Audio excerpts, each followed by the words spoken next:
African People's Revolutionary Party, make the revolution difficult for us. Put every obstacle in the path. The Africans in Trinidad, in their sing-song English, say, the rougher the water, the stronger the swimmer. Yes. The rougher the battle, the stronger the warrior. And your people need strong warriors. Your people need strong warriors. Therefore, we tell the enemy, we're not afraid of you. We'll face the people. This struggle of arriving at African is crucial. When one says one is a Negro, it sounds good, even with a capital N. And that's what they did to us, yes. But after all, there is no such thing as Negro land. None whatsoever. This, then, is an invention of the master to put you somewhere hanging in space in history nowhere. So as a Negro, the only land you know is America. So I don't care what you say, you know, I wasn't born anywhere else in America. This is all I know, and da-da-da. The jump from Negro to black is important. Here now, you come to confront the enemy. So you think because I'm black, you're going to make me shame. Dig this. Nappy hair and all, I'm coming, and I know I'm beautiful. Dig that. Yeah. This aspect, then, of black is absolutely in advance of a Negro. But still, there is no black land. It is only when you arrive at Africa that you arrive at the proper conclusion. Because Africa is the richest continent on the face of the earth.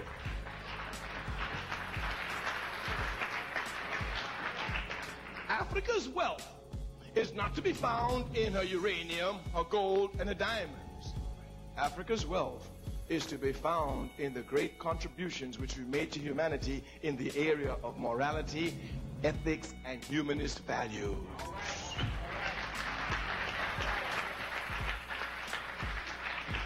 This is Africa's great contribution.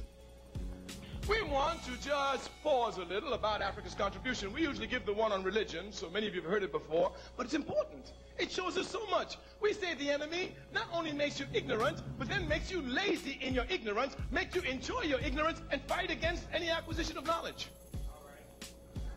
If Africans are excited about anything in their cultural life, it is their religion.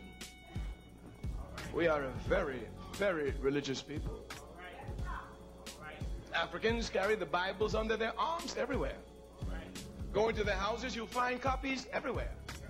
Go to church every Sunday, but never think of reading the Bible from cover to cover. Never think of it at all.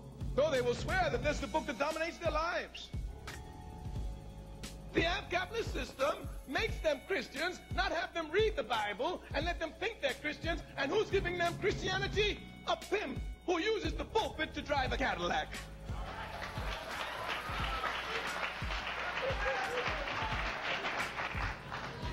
And Jesus Christ wore sandals.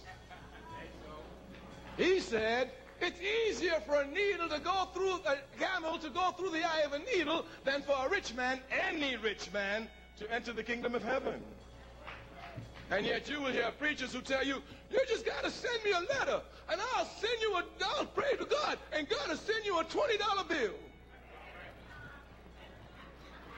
A true Christian can only pray to God to thank God for giving them life and continued strength in the day-to-day battle.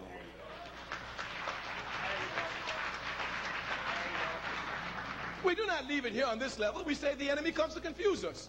All our churches have white Jesus Christs, all of them. We speak facts here. Read your Bible. Read the life of Jesus Christ, peace be upon his name. His foot never touched any part of Europe, not even 1 square millimeter. Even in your Bible, Europe is not mentioned in the Old Testament at all. It's only in the New Testament, and here it's found near the end by Revelations. We say that Jesus Christ could not be white, but somebody painted him white. As a matter of fact, if you properly know the history of Jesus Christ, peace be upon his name, you can say that Jesus Christ can be just about any color. But the one color he definitely could not be is, oh, you know it.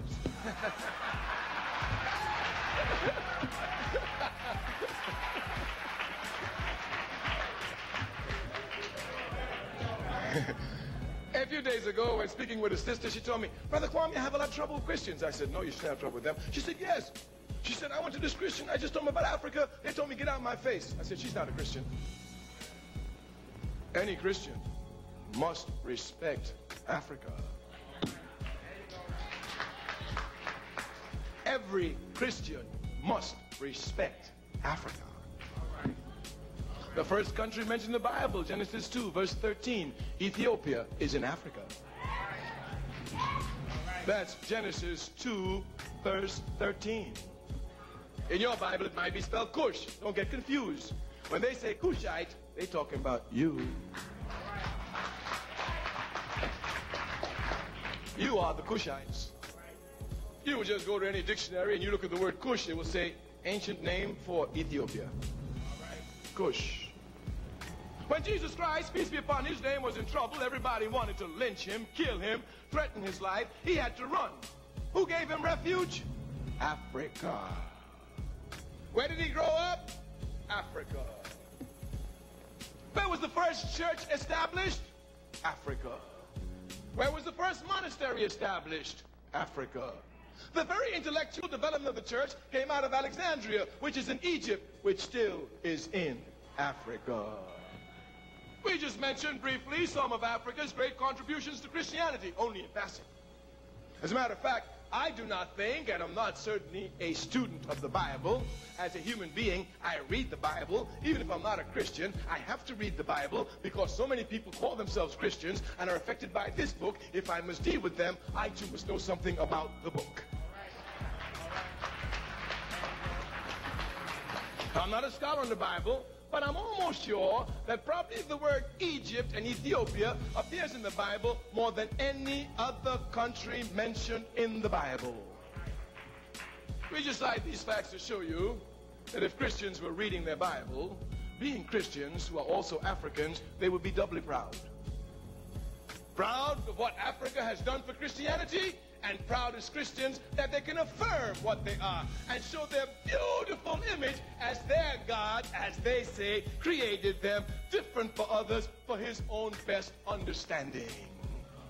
The enemy will not only try to have you identify with him in every means, but he'll even try to make you look like him in every way.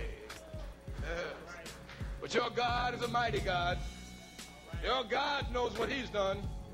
You may try to get away from your God. You may put everything you want in the hair that your God gave you, but time alone and God will bring it back to where it's supposed to be.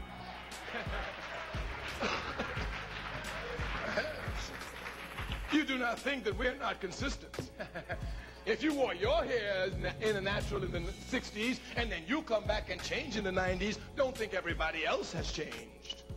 The reasons for which you wore it in the 60s are even more valid in the 90s. The struggle is an eternal struggle. The capitalist system will confuse you. Miriam Makeba was fond of saying that our people are just the now people. They want everything now. If you tell them something for later, I ain't got no time for later. I want it now. Capitalism makes you think that everything must come now. But the struggle in which you're involved in is a struggle in which you will not reap that which you've sown. You have already reaped that which has been sown by past generations. You must sow for future generations to reap.